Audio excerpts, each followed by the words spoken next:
Hello guys. इसके पहले वाले एंजाइम काइनेटिक्स के वीडियो में हम लोगों ने कितना तक किया था, जहाँ पर हम लोगों ने माइकलिस मेंटन इक्वेशन को डिराइव किया था, राइट। नाउ अब हम देखेंगे कुछ एजम्पशन जो कि माइकलिस मेंटन इक्वेशन जो है उसको प्रूव करने के लिए इम्पॉर्टेंट एजम्पशन है। First of all, the substrate concentration of the enzyme that will be much greater than the concentration of the enzyme. Okay, मतलब सबस्ट्रेट जो होगा वो कई ज़्यादा अमाउंट पे रहेगा as compare to the concentration of enzyme. And the second one is what we have used to derive the Michaelis-Menten equation, that is our steady state assumption, that is the concentration of the enzyme becomes approximately constant, right. मतलब जिस rate में enzyme substrate complex का formation हो रहा है उस rate में उसका ब्रेकडाउन भी हो रहा है. And third one is initially there is a very little accumulation of product, that is why enzyme plus product से रिवर्सिबल बैकवर्ड रिएक्शन नहीं हो सकता, राइट. इसलिए हमने बोला था कि माइकलिस मेंटन इक्वेशन का जो सेकेंड पार्ट है was a irreversible reaction, right. तो this is the three main assumption. Although मैंने पहले भी एक एजम्पशन के ऊपर वीडियो बनाया था जहाँ पर मैंने इन तीनों के अलावा और कई सारे पॉइंट के बारे में बात किया था, पर as we are looking this video from the point of view of various kind of entrance exam, so these three assumptions are very important.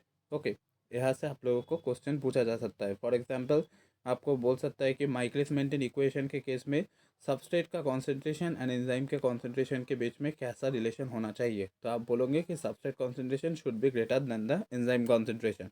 That is it.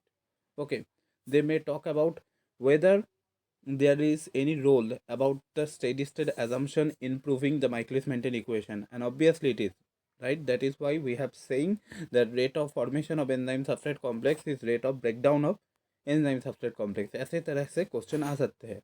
Okay, now ऊपर के जो माइकलिस मेंटन इक्वेशन था, इस equation को follow करने वाला enzyme के अगर आपने reaction velocity and substrate concentration का ग्राफ बनाया तो आप पाएंगे कि most of the graphs will be a hyperbola. Okay, that is why ये कहा जाता है कि जिस एंजाइम का V0 वर्सेस सबस्ट्रेट कॉन्सेंट्रेशन का ग्राफ हाइपरबोलिक आ गया, that particular enzyme should follow Michaelis Menten kinetics. Okay, तो आप पूछोगे कि क्या इसके अलावा और कोई भी ग्राफ हो सकता है, तो मैं बोलूँगा बिल्कुल हाँ हो सकता है. एक सिग्मोइडल कार्व हो सकता है जो होता है in case of allosteric regulation, जो हम कुछ इस प्लेलिस्ट के बाद बात करेंगे. एक एलोस्टेरिक रेगुलेशन के ऊपर और एक प्लेलिस्ट आएगा, वहाँ पर हम लोग बात करेंगे. पर फिलहाल the enzyme which follow the Michaelis Menten kinetics will produce a hyperbolic curve when we take V0 on y-axis and substrate concentration on x-axis. Okay, so that is the thing. Now जो हमारा equation था वहाँ पर हम लोग अब तीन condition लगाएंगे. क्या क्या कंडीशन लगाएंगे? तो पहली बात है, हम लोग लगाएंगे एक कंडीशन जहाँ पर हम लोग बोलेंगे कि Km का जो वैल्यू है वो मच ग्रेटर देन है as compare to substrate concentration. अगर हमने इस कंडीशन को मान लिया तो जो माइकलिस मेंटन इक्वेशन है उसका नीचा वाला जो वैल्यू है, मतलब इसमें नीचे जो वैल्यू है उसको हम सिर्फ Km लिख सकते हैं, क्योंकि अगर Km का value much greater than substrate concentration है then we can consider the value of substrate concentration negligible, right. And और एक चीज़ आप लोगों को ध्यान में रखना होगा कि Vmax and Km both are constant values, so we can say that V0 is directly proportional to the substrate concentration. There is no doubt here, right. So ये चीज़ याद रखना कि ये वाला रिलेशन किस ऑर्डर को डिनोट कर रहा है. ये वाला रिलेशन फर्स्ट ऑर्डर को डिनोट कर रहा है, क्योंकि यहाँ पर आप लोग देख पा रहे हैं कि reaction velocity which is nothing but reaction rate is proportional to the substrate concentration, right. तो आपको क्वेश्चन आ सकता है कि किस कंडीशन में enzyme will follow first order reaction, तो आपको बोलना होगा जब Km का value is much greater than substrate. Okay, ऐसे करके और एक सिचुएशन हम लेंगे जहाँ पर हम सबस्ट्रेट कॉन्सेंट्रेशन को मच ग्रेटर देन मानेंगे एज कम्पेयर टू केम। तो हम ये नीचे वाला जो वैल्यू है उसको किससे रिप्लेस कर सकते हैं, सिर्फ सबस्ट्रेट कॉन्सेंट्रेशन से, right. And by solving the equation we will get V0 is equal to V max, right.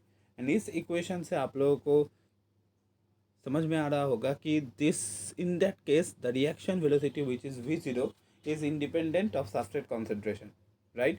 So it is an example of zero order reaction. So आपको ऐसे क्वेश्चन आएगा कि in which condition the enzyme will follow zero order reaction. So your answer should be जब substrate concentration कहीं ज़्यादा होगा as compared to Km.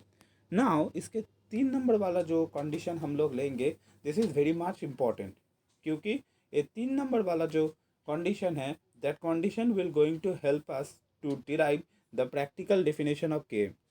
तो ये कंडीशन क्या है, यहाँ पर हम लोग मानेंगे कि substrate concentration will be exactly equal to के।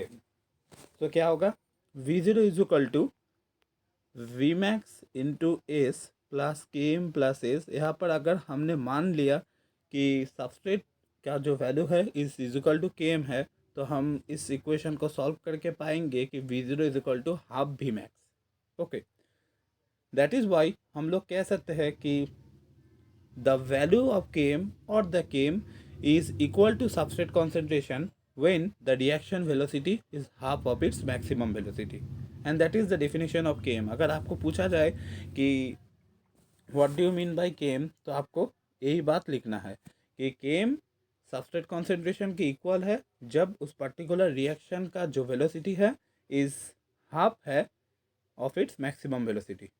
Okay, so that is the thing. Now इस सिचुएशन को अगर आप ध्यान से देखेंगे तो आप लोगों को ये चीज़ पता लग रहा होगा कि अगर कोई एंजाइम कैटालाइज रिएक्शन का केम कम है, मैं फिर से बोल रहा हूँ, अगर कोई एंजाइम कैटालाइज रिएक्शन का केम कम है, then by taking lower amount of substrate concentration we can easily achieve high amount of catalytic efficiency. क्यों?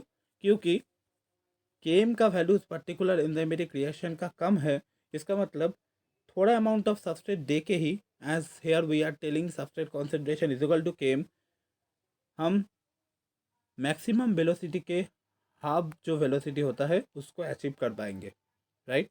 सो that is the secret behind the maximum catalytic efficiency of an enzyme catalyse reaction having low Km. Okay, so इससे हम एक चीज़ बोल सकते हैं कि जिस enzyme catalyse reaction का केम कम होगा वो उसका रिएक्शन उतना ही अच्छा होगा, राइट। एंड इसके अलावा और एक जो इंटरप्रिटेशन है उसके लिए फिर से आपको माइकलिस मेंटेन इक्वेशन में वापस जाना पड़ेगा। तो चलिए चलते हैं। तो ये है दोस्तों हमारा माइकलिस मेंटेन इक्वेशन।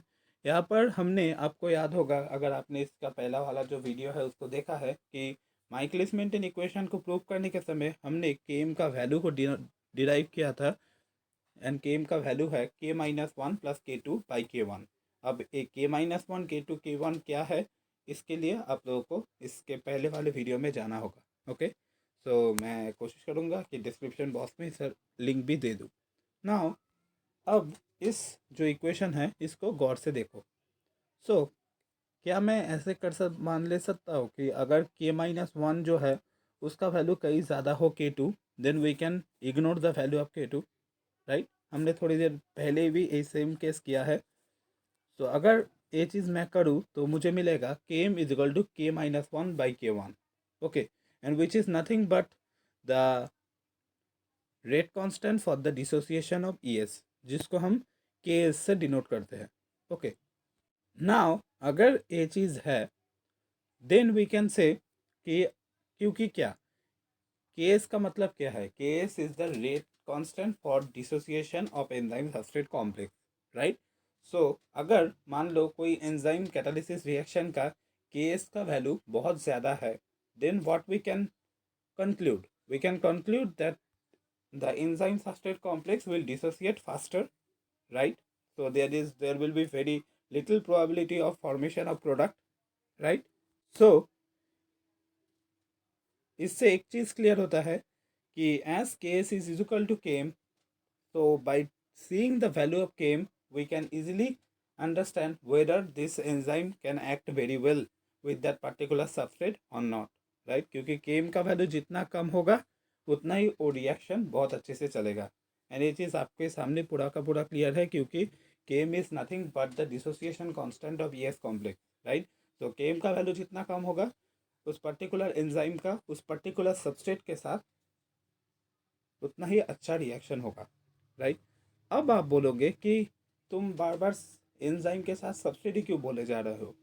ये चीज़ मैं इसलिए बोले जा रहा हूँ क्योंकि the value of Km varies between enzyme to enzyme. Not only that, अगर आप एक ही सबस्ट्रेट के ऊपर डिफरेंट टाइप ऑफ एंजाइम के थ्रू काम करें, आप लोगों को मिलेगा कि डिफरेंट टाइप ऑफ एंजाइम में डिफरेंट डिफरेंट केम वैल्यू है। Okay, so they vary from one enzyme substrate complex with another enzyme substrate complex, right. So enzyme substrate complex का जो जोड़ी है, अगर वो एकदम अप्रोप्रिएट हुआ then the value of Km will be very low. अगर उस एंजाइम के जगह आपने E2 और एक एंजाइम को रख दिया पर सबस्ट्रेट सेम है, तब भी आपका केम का वैल्यू बदल जाएगा, right. So both enzyme and substrate complex का अप्रोप्रिएटली होना बहुत ज़रूरी है to get a lowest value of Km, right, क्योंकि केम जितना कम होगा उतना ही केएस कम होगा, and that will facilitate the production of our product from that enzyme. Okay, now ये दोनों चीज़ को समझने के बाद अब बात आता है कि केम का वैल्यू क्या होगा। केम का वैल्यू होगा moles per litre. Okay, and it is unique for each enzyme substrate pair. ये चीज़ मैंने थोड़ी देर पहले आपको समझाया। एंड यूजुअली केम का जो वैल्यू है वो लाई करता है in between 10⁻⁻1 to 10⁻⁷। Okay, and Km value mainly depend करता है on pH temperature and ionic strength. Okay, ऐसे टाइप ऑफ एनवायरमेंटल कंडीशन के ऊपर। Okay, so that is today's video friend.